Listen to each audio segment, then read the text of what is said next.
Theories of mass media.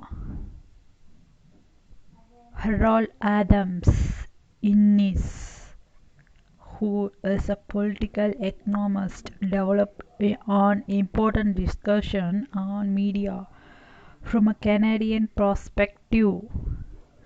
He directly influenced Marshall Mcluhan and is considered as a central figure in communication theory.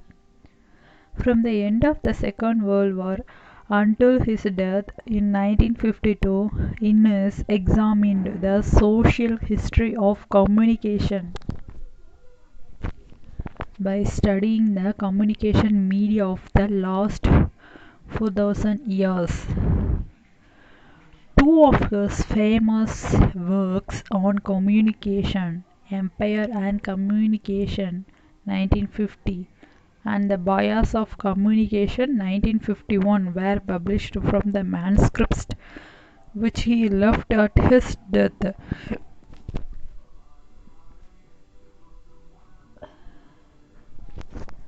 Time-biased and space-biased media. Harold Innes believed that the relative stability of cultures depends on the balance and preparation of their media. To study this balance and stability of culture, the following aspects should be examined: the working of specific communication technologies, the aspects of society which influence media and the contributions made by media to society, the forms of power which are supported by specific media. For Innes, one of the major factors of social change is communication media. He says that each medium embodies a bias in terms of the organization and control of information. Any empire or society is generally concerned with the duration over time and extension in space. Based upon this bias, Innes has classified media in two types: time-biased and space-biased media. Time-biased media are durable, heavy, and difficult to move. Because of this difficulty, they do not encourage territorial expansion. It means that empire biased on this biased media is not interested in expansion across geographical boundaries. Since this type of media has a long life, they encourage the extension of empire over time. Due to their static nature and durability through times, Innes argued that time-based biased media tend to promote the maintenance of communities and tradition. Space-biased media are light and manageable. They can be transported over large distances. They are associated with secular and territorial societies. They facilitate the expansion of empire across physical and territorial boundaries. Space-biased media are composed of materials that are light and easy to work with but not very durable. Space-biased media tend to foster impersonal, secular, and administrative exchanges between people. Paper is such medium. It is rarely transported but has a relatively short lifespan. Newspapers and electronic media such as television and the internet could be classified as space-biased media because they allow message to travel across vast distance and they are relatively impermanent. The predominant media used by a particular group at a particular time influences its social organization. Time-biased media generally give rise to time-bound societies which are biased on tradition and community, concerned with the past, and religious and moral in orientation. According to Innes, the organization of empires seems to follow two major models. The first model is militaristic and concerned with the conquest of space. time-biased media that have supported the military conquering of space or lighter and easy to handle, so that constraints of long distance would be lessened. The second model is a religious and concerned with the conquest of time. Marshall McLuhan, Herbert Marshall Luhan, was a Canadian philosopher of communication theory. His work is viewed as an important one in the study of media theory, which has a practical application in the advertising and television industries.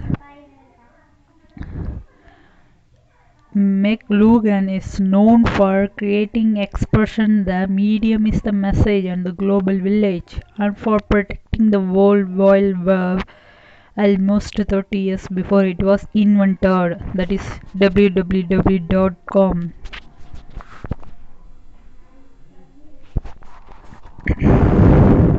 Lugan's The Gutenberg Galaxy, The Making of a Typographic Man, written in 1961 and published in 1962, is a major work in the fields of oral culture, print culture, culture studies, and media ecology.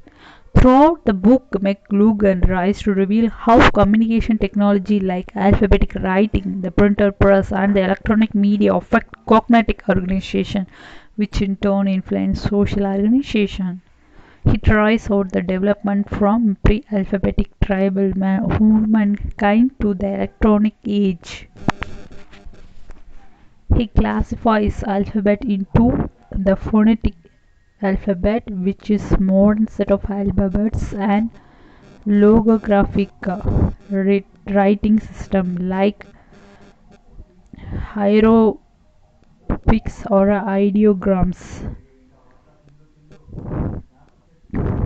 In the modern period, in the Western world, like industrialism, democracy, Protestantism, capitalism, and nationalism, the beginning of the print technologies contributed most and salient trends, according to Mcluhan.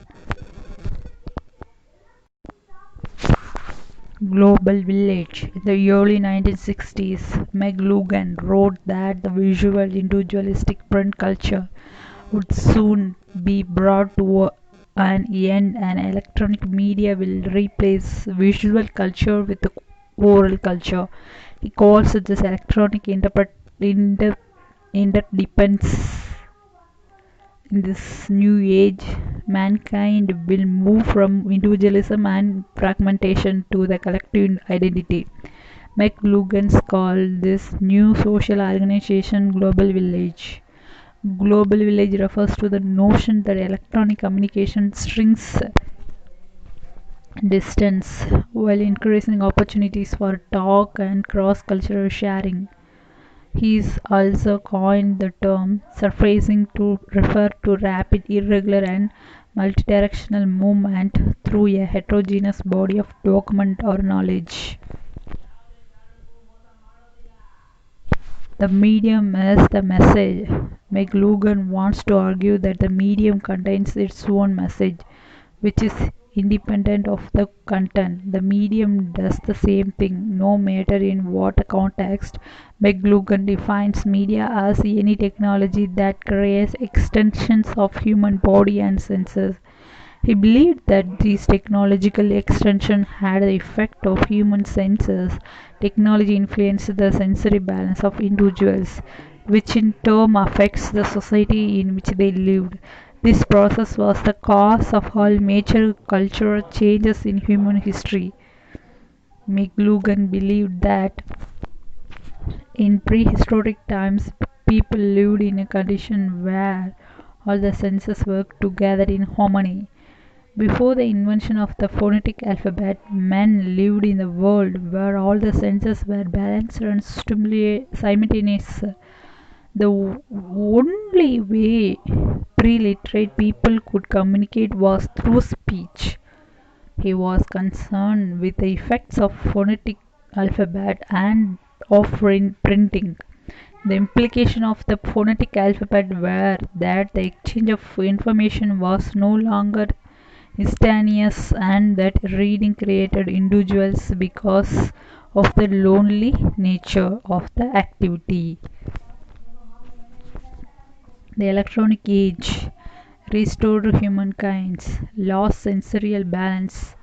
Electronic media didn't extend individual senses as print media has done with the eye, but extended the entire human sensory system. Raymond Williams. Raymond Henry Williams was a Welsh academic, novelist, and critic. He was an influential figure within the New Left and the wider culture. His writing on politics, culture, mass media, and literature are a significant contribution to the Marxist critique of culture and the arts. His work laid the foundation for the field of culture studies and the cultural materialistic approach. Cultural materialism. Raymond Williams developed the approach which he named cultural materialism in his book Culture and Society 1958. The Long Revolution 1961, Marxism and Literature 1977. Cultural materialism tries to examine the process employed by the power structures such as the church, the state, or the academy to disseminate ideology. It explores the historical context and political implication of the text, and through close textual analysis note the dominant hegemonic position and the possibilities for the rejection of that position. Cultural materialism in literary theory and cultural studies traces its origin of the work of the love literary critic Raymond Williams. Cultural materialism makes analysis based in critical theory in the tradition of the Frankfurt School. Cultural materialism deals with specific historical documents and attempts to analyze a particular moment in history. Williams viewed culture as a productive process, a part of the means of the production, and cultural materialism deals with the residual and oppositional cultural elements. Cultural materialistic extend the class-based analysis of traditional Marxism by means of an additional focus of the marginalized. Cultural materialism analyzes the process by which hegemonic forces in society use historically important textures to validate or certain values know the cultural elements. Although they are useful for understanding different modes or aspects of social control, Grasme doesn't retain social hegemony and political government as purely distinct categories.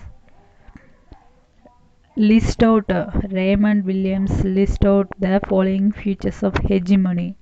Hegemony constitutes lived experience, a sense of reality for most people in the society, a sense of absolute because experience reality beyond which it's very difficult for most members of the society to move in the most areas of their lives.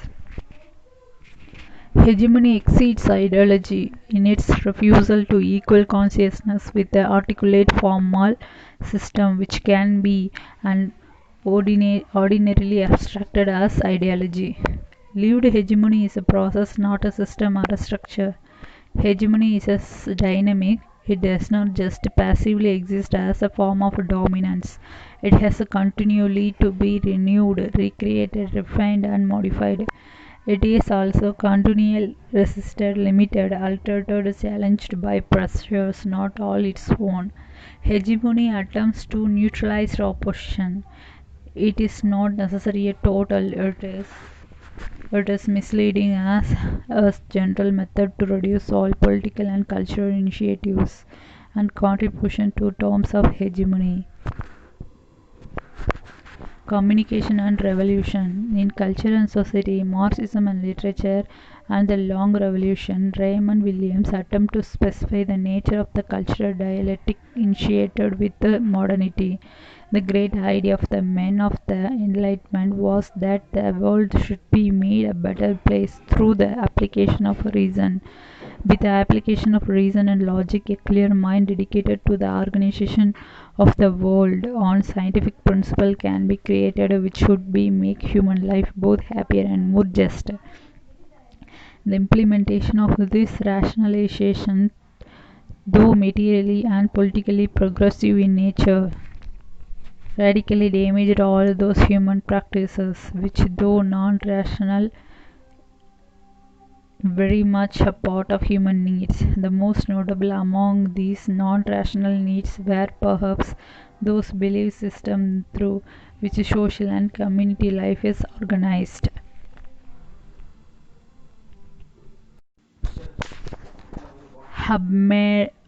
Habirimos, Georgian Habirimos, is a German socialist and a philosopher in the tradition of critical theory and pragmatism. He is perhaps best known for his theory on the concept of communicative rationality and the public sphere. His work focuses on the foundation of social theory and epistemology, the analysis of advanced capitalistic societies and democracy, the rule of law in critical social evolutionary contexts, and contemporary politics, particularly German politics. Culture and public space. In the structural transformation of the public sphere, Habirimos argues that prior to the 18th century, European culture had been dominated by a representational culture where one partly sought to represent itself and its audience by overwhelming its subject. Habirimos identified representational culture as corresponding to the feudal stage of development. He argued that the capitalist stage of development marked the appearance of the public sphere. In public sphere, there occurred a public space outside the control by the state, where individuals exchanged views and knowledge. In his view, the growth in newspaper, journal reading, clubs, etc., marked the gradual replacement of representational culture and public space.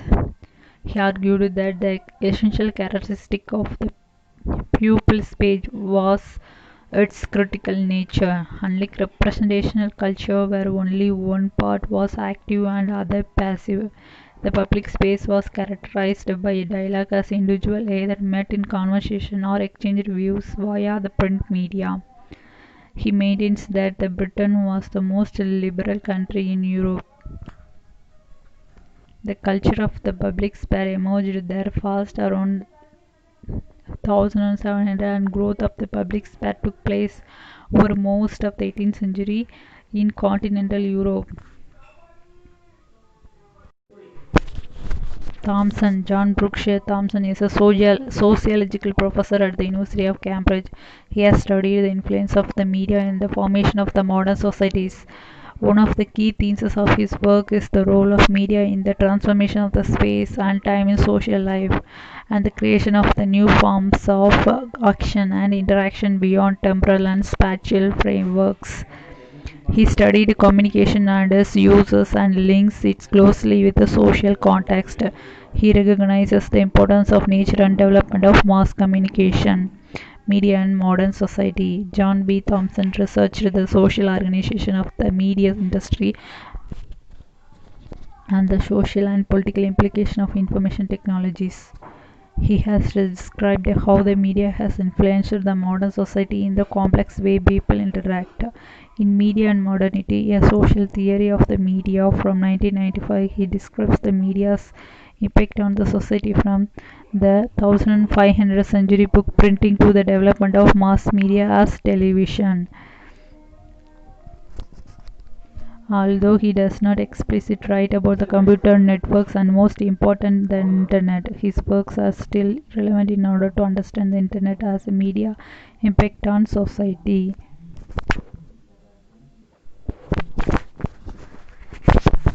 Thompson divides interaction into three types in the three situations: face-to-face interaction, meditated interaction, and meditated quasi interaction. In most cases, people interacted through face-to-face communication was confined to shared spatial and temporal context. The media broke this confinement and opened the possibilities of interacting over distance and over time. Telephone made it possible to communicate synchronously over wide distances, and electronic mass communication media as radio, TV, and especially the internet has provided a range of vision which reaches far more than the physical environment in the individual's everyday life. Such communication can be considered as a meditated communication.